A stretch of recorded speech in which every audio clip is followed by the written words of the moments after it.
பழனியில் சாது சுவாமி அப்படின்னு ஒருத்தங்க இருந்தாங்க. அவங்க தீவிரமான முருக பக்தர். தினமும் பழனிமலை ஏறி முருகனை வணங்கிட்டு தான் வருவாங்க. அவங்க அப்படி முருகனை வணங்கும் போது அவங்க கண்ணிலேருந்து கண்ணீராக வரும். எதுக்குன்னு கேட்டால், நான் மறுநாள் காலையில் தான் முருகனை பார்க்க முடியும், அதுவரை அவனை பிரிஞ்சு இருக்கணுமே அப்படின்னு சொல்லுவாங்களாம். அதே ஊரில் முருகேசு முதலியார் அப்படின்னு ஒரு செல்வந்தர் இருந்தாங்க.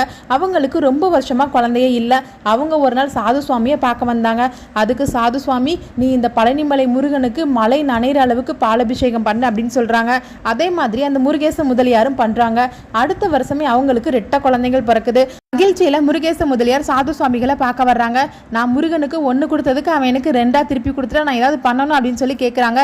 அதற்கு சாது சுவாமிகள், நீ கொடுத்துதான் முருகனுக்கு நிறைய போறது அப்படிங்கிறது இல்லை, இருந்தாலும் உன்னோட ஆத்ம திருப்திக்காக முருகனுக்கு தங்கத்துல தேர் செஞ்சு கொடு அப்படின்னு கேட்குறாங்க. அதனால பழனியிலே முதலியா தங்கத்துல தேர் செஞ்சு கொடுக்குறாங்க முருகேச முதலியார். அதுக்கப்புறம் தான் மற்ற முருகன் கோயில்ல தங்கத்தேர் வந்தது. உங்களுக்கு பழனிமலை முருகன் பிடிக்கும் அப்படின்னா மறக்காம சப்ஸ்கிரைப் பண்ணிட்டு உங்க லைக்ஸை தெரிவிக்க விடுங்க.